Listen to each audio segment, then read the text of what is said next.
creators and the voices of South Park, which starts its new season next week as the kids are entering 4th grade. Let's take a look. Hey, listen up, everybody. We need to stand up to this new teacher and insert ourselves. Let's all do something radical. Like what? Like, how about right at 8:35, we all jump up on our desk, pull down our pants, and shout, "Kiss my ass," all together. Yeah! Perfect. But when we pull our pants down, should we stand front ways or back? I mean, do we show our behinds or our wieners? I think showing our asses will be quite sufficient, Butters. Maybe we could stand like this, with our wieners poking through the back of our legs, you know? Give her a nice poop-o.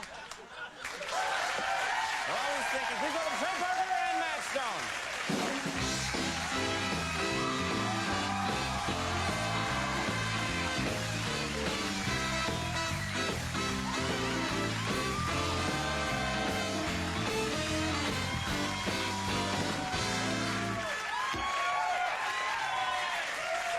Thanks for coming. Thank you. There's so much to talk about. Last time, you guys were here just as your film was opening up. That's right. Just as a year ago, just as the movie's coming out. And so you haven't been here since you got that Oscar nomination. Yeah, that's right. For the song. Yeah, it's great to write a song that's like loses to a Phil Collins ballad. Like that's that's how good your song was, buddy. Well, you can't beat that man. You can try, but you just can't. Now, for example, I mean, how do you even approach going to the Oscars, the two of you, since you're such countercultural people? Yeah, you get we invited were to like, how do we go to, like, the Oscars is kind of everything we're against, you know. So it's like, what should we wear? Wear chicken outfits, or you know, go as pirates or whatever, and then it was like a costume ball, you know, because it makes so much stuff about like who's wearing what. We're like, well, let's go as Spock and Kirk. Yeah, because that's what the Academy Awards should be, like costumes like that. It'd be a lot more fun if everyone. Well, people take it so seriously. Oh, we got the dirtiest looks you've ever seen. Well, first of all, let's show what you were wearing. You were dressed as Gwyneth Paltrow and Jennifer Lopez. Yeah, yeah. Which is so. Now, why does that make anybody mad? I mean, come on. Well, you know, I actually don't know why, if it's an event and it's all publicity, why wouldn't people just get into the spirit of it and go, that's funny, they're having fun. They were angry. People were mad. Who was angry? Like, what kind of reactions were you getting? Phil Collins was mad. Yeah, he was like, this is a very serious event. You know, but I mean, he did not say no, he really did. No, to someone, not to us, but to someone right in front of us, and like Phil Collins. No, it really was an angry Phil Collins. Yeah, screw him. But you know, it was, but. It really was just, I mean, we literally, you know, everyone, of course, turned heads, and there was, you know, 50% of the people were, like, laughing, and 50% were just... Yeah, I remember, like, some of the old guard, the Hollywood people, just like, oh, my God, oh. Just so mad. I remember Gloria Estefan looking pretty mad. Yeah, she was mad. She was mad? Why would she be mad? I don't know. I think because, like, she's there, and she's in her beautiful dress, and she's all made up, and giving her, you know, talking to cameras, and then she moves on, and we move right in behind her, you know, and it's just like... Why would she be mad? You're right. And did you see, you saw Gwyneth Paltrow, right? Yeah. Yeah, saw Gwyneth Paltrow. She kind of gave me a dirty look. Yeah. But I just kind of looked away. I didn't have the guts to go, you know, or anything. I was like, oh, I didn't see you. People don't, we were really nervous the day of, and I called Matt. I was like, Matt, I can't do it. I'm too nervous. And we just got so wasted. And we went... No, that's wrong. It's wrong what you did. It was like a great idea until, like, we're in the limo and you pull up and there's 60,000 photographers and TV, and you're like, oh my God, we have to get out of the limo right now. Like, you know, I mean, there was that moment where, like, bail, suddenly it wasn't like just a prom gag anymore. Suddenly it was more serious. Now, speaking of people that would be angry at you, Barbra Streisand, you guys have gone after Barbra Streisand time and time again. You seem to enjoy mocking Barbra Streisand. It's not, we're not mocking Barbra Streisand, we hate her. We hate her. And it's like... People are always like, don't you get sick of making fun of, you know, of hating Barbra Streisand? It's like, no, you get sick of hating Satan? No. Right. When you see evil, you must fight it. You must destroy evil. That's what we actually view our job, like, people don't, like, we are kind of freaky because we do view our job as we are fighting the good fight against evil. Whether it's Barbra Streisand, or politicians, or Academy Awards, like, we fight the good fight. Right. You may not be on our side, but it does give us strength. There are only two people on our side.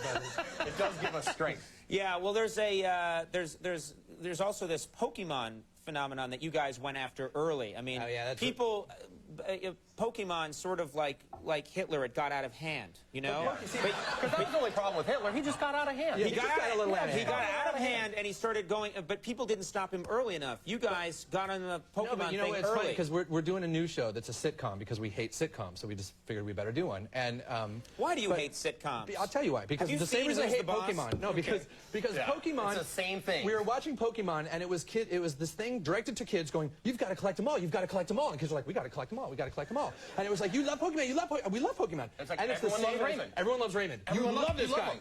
You love him. He's a great guy. He's got a great family. You love him. And the next thing you know, it starts going up in the ratings. Yeah. I love Raymond too. I love Raymond too. Sitcoms are like Pokemon for adults. Yeah, it really that's the whole is. thing. Well, you know Raymond. What's ingenious is that they used to, in the 70s, late 70s, they invented with Star Wars, make a movie that then immediately comes out with action figures. Right. Then they said, why are we doing that? Why don't we just skip a beat and go right to making movies that have toys as the stars? No, exactly. Which is, I mean, if I had thought of that, in the movie, the hero has to collect them all. Yeah. Get them. Go get them. And it's so like, I gotta go get them. But we did a South Park because we watched this whole thing. We're like, you guys, this is Japanese. They're up to something. You know, like something's going on. Speaking of something that got out of hand, the Japanese. You know, the Germans. I think the theme tonight should be the Germans and the Japanese got way out of hand at one point. That's why in the South Park version it was called Chim Pokemon, and it was like the Japanese sort of using this to take over the world, which I'm not, you know, I don't think it's so far from the truth. Again, we're the only ones here fighting this fight. Yeah, we're fighting the good fight. Are you with us? What now? That's the first time I've ever milked for applause. Yeah. I'm so psyched. I just got a group of people to applaud. Yeah, the first time you milk for applause and you get it, it's just like, heroin. You just got to do it again. Yeah. It's like crack. Don't listen to me, kids. Now, your latest battle with the censors, what's the latest thing? You're constantly having fights with... Yeah, we created a character this season named Timmy, who...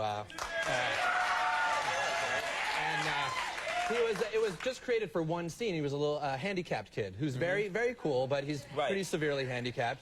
And and it's really funny because we were talking to them and saying, please let us get this, please let's just this one scene, and they're like, no, we fought the network, and finally they put it on. And they were opposed because they thought you can't do this. Yeah, they're like, you can't do it. And then Timmy just exploded, and it's like, we got to make Timmy T-shirts and Timmy doll. You know, the network's telling us, you know, like, we love Timmy. You're going to do more Timmy? And we're like, all right, we'll do more Timmy. And that's because it used to be we'd walk down the street and everyone screams, you know, beefcake or respect my authority or you killed Kenny, and now everyone just yells. Right. I'm telling you, it's like crack. You guys have become what you hate. We become everything we used to hate. We must destroy ourselves. And then, now, Trey, I understand that you gave a high school commencement speech. Yeah. Is that right? I was asked to speak at my high school, and I was like, oh, what the hell am I going to say to high schoolers?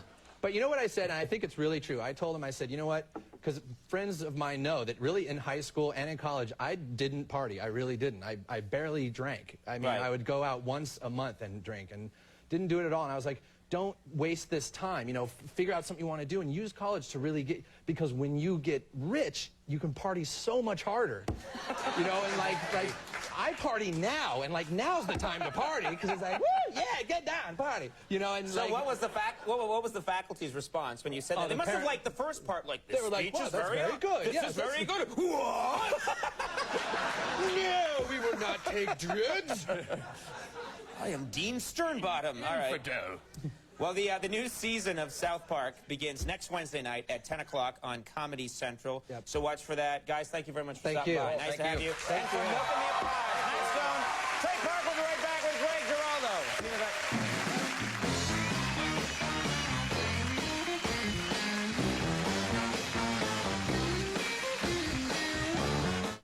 Conan's website has been working so well. Now we're getting all the bugs out and making it even more better. You'll find last night's monologue, the Fan Network, who's going to be on and who's not. Plus, Clips Ahoy with satellite TV. And classic Conan is even classier. Now, if they made it as even more breeding. It's the new, more better, improved way to get right up close to Conan. Check it out, man, at NBC.com. The boss wore himself out on this one.